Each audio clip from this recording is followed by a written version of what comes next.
as a TED talk again. This is my second one. I'd like to frame this as chapter 2 of my first TED talk. It's more exciting for me because coming back to the same university you grew, where I should be sitting out there, I'm standing out here. I should have had all dark hair like yours. Missing a few hair here now. Exactly 10 years that I passed out from the same university, and it took me a while to come up with an idea, and it wasn't necessary for me to think of an idea which never existed before. I never thought of something which was missing in this world, but it just hits you, right? I started thinking about how we're living in a connected world.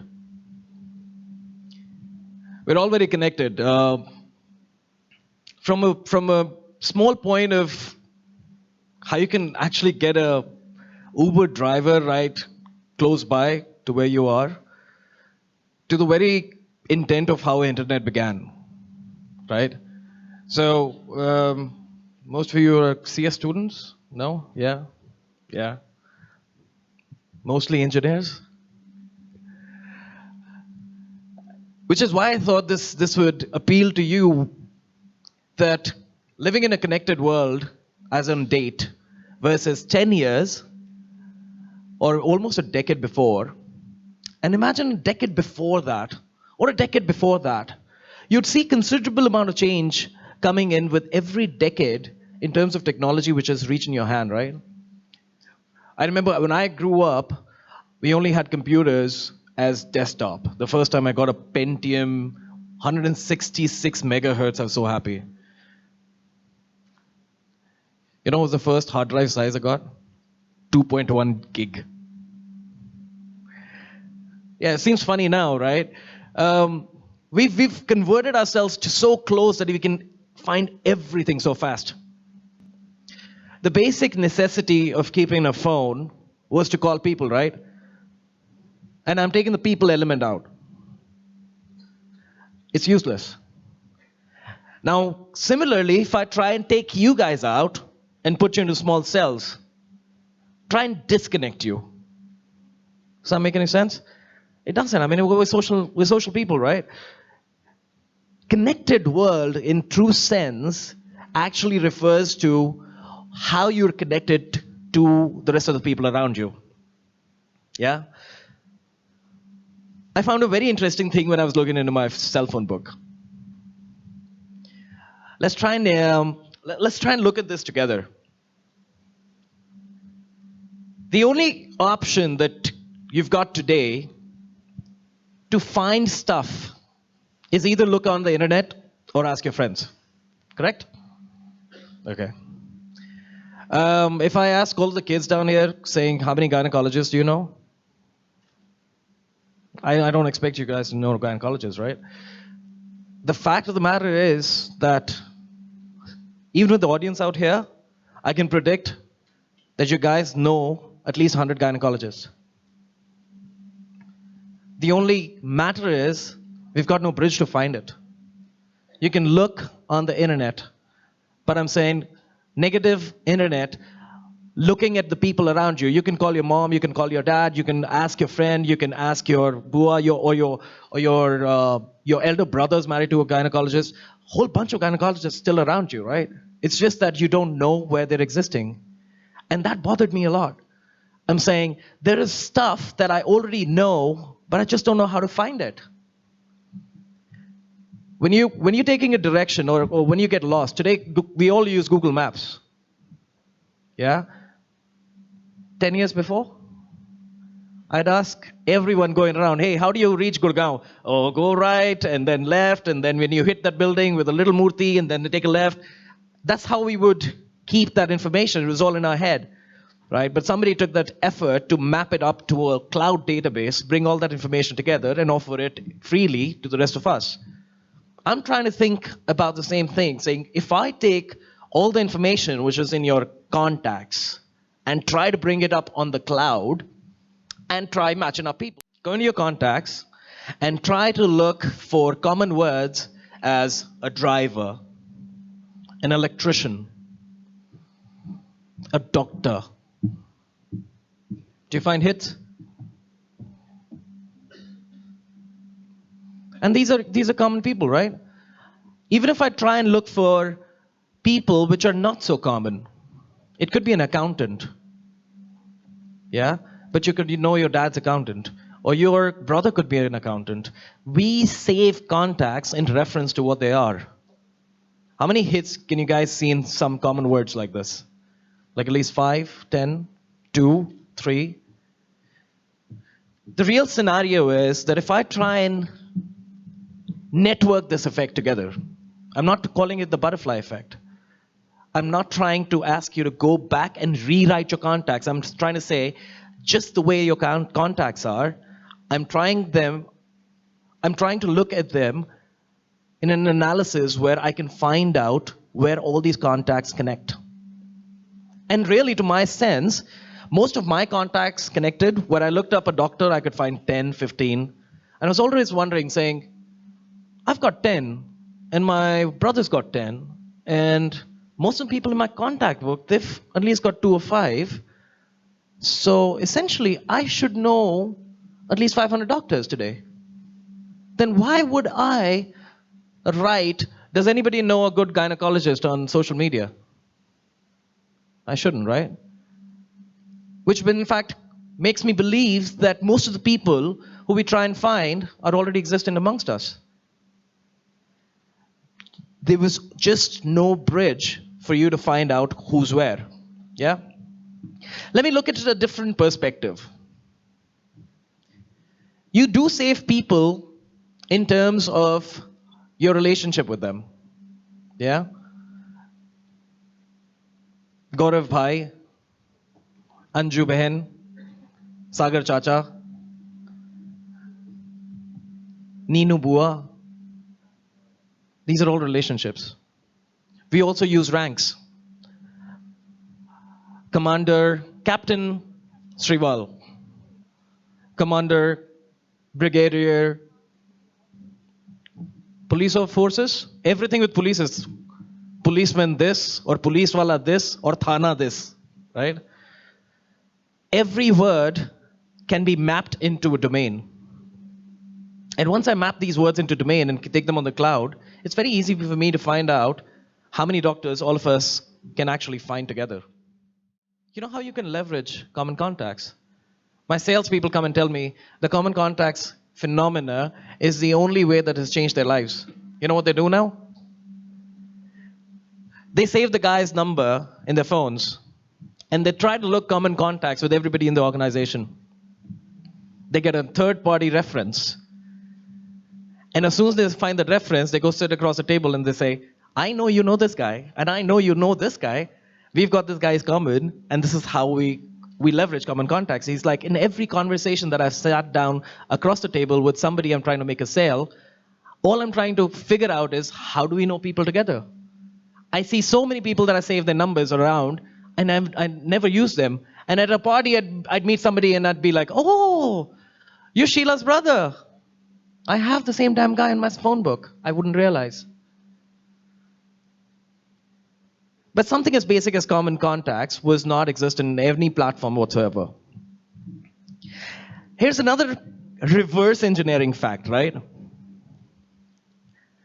With the fact that I say that you can save people in reference to what they are, let's try and reverse that. You try and save me in various other ways, right?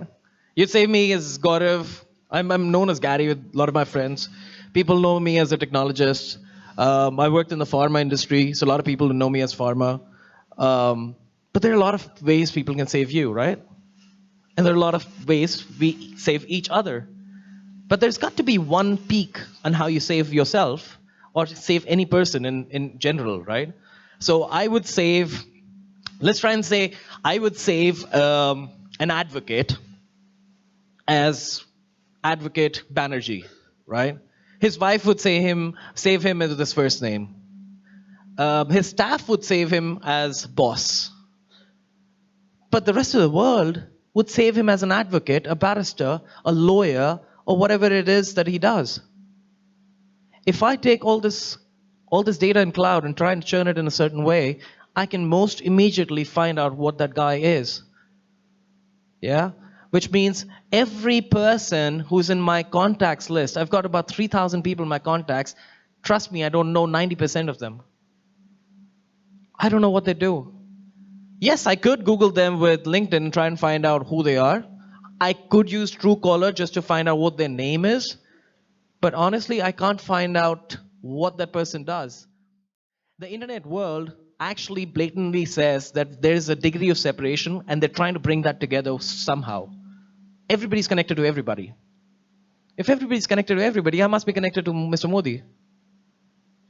I'm pretty sure I am, but it's just that I don't know who, how, or when this contact or this revelation is going to come to me. Certainly not on LinkedIn. Certainly not on Facebook. He's not going to add me on Twitter. He's not going to start following me on Twitter. Then how does it happen? I'm telling you, it's existent in my existing network. Now if I try and do the math, yeah? How many people do you think are in your contacts on an average? Guesses? How many average people do you have in your contacts? 100? What, 500? 1,000? All right, come on, word. 500,000? 500? Yeah. So each 500 people know another 500 people? What's the multiplication? Pardon? Each 500 people, all of your 500 contacts know another 500 contacts each, right? So if you multiply that, what's the number like? 25K. So that's the network effect of one guy. Let's do 250,000. So that's the network effect of one person who just has 500 contacts. I have 3,000. Another guy would have 5,000. On an average, I don't need more than 25,000 people data updated on my servers, churned properly to map the entire city of New Delhi. Now, what are we trying to do ourselves here? What we're trying to do is we're trying to correlate this data and come up with a new sort of analogy of finding people, right? And it's pretty simple. And you'd ask me why. Why we not looking at LinkedIn? Why we're not looking at any other point of finding people? And why not Facebook or LinkedIn or one of these social media platforms? And the only reason why I don't want to use any of the social media platforms is because they use your contacts to expand their network. The only reason why I want to use their contacts is to give you something back to you. I'm not trying to extract your contacts to grow my app or to grow my presence out. I'm only trying to extract your contact to give you relevant meaning back, right? Relevant results coming back to you. Our methodology says that when we started looking for contacts, I personally had about 50 doctors in my network. You'd be surprised that 200 people on LinkedLadder and me could give me about 2,000 doctors network. And I was surprised myself. I'm like, how does this even happen? Because I could go to the level of telling you which one's a pediatrician versus which one's a surgeon, which one's a neurologist. And it works in different ways in different countries. So for example, in India, we always take opinion, right? People start asking me saying, why don't I look for a person on Urban Clap? I'm like, yeah, your mom's going to get operated. You're going to look for a doctor on Urban Clap. Your sister's getting divorced. Would you find a lawyer on Urban Clap and bring him up? Would you? Our problem is that our society, our mind, still works in the way of taking references. And these are closed references. We still want to call up people saying, hey, you used that guy someday. What was he like? Is he good? Is he trustworthy? Can I trust him? Can he do this sort of job? Is he complex? Is he fairly priced? We've got a lot of questions to ask. Unfortunately, the only reason why we've not got all these questions asked is because we've formulated rating reviews, ranking, all these mechanisms to make our searches easier on the internet. Whereas all these things wouldn't wouldn't matter once you're calling these people.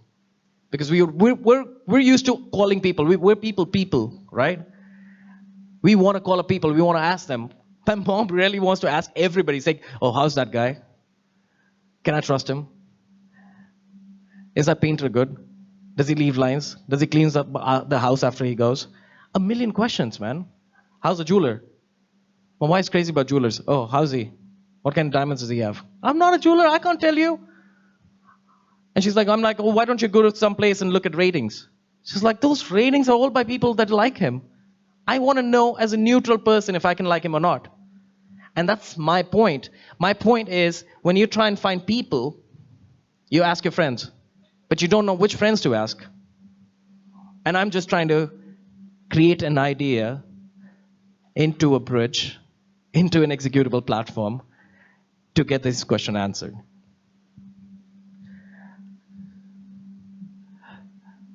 For most of you, a contact's a contact. But for me, a contact on LinkedIn is your friend forever. Thank you.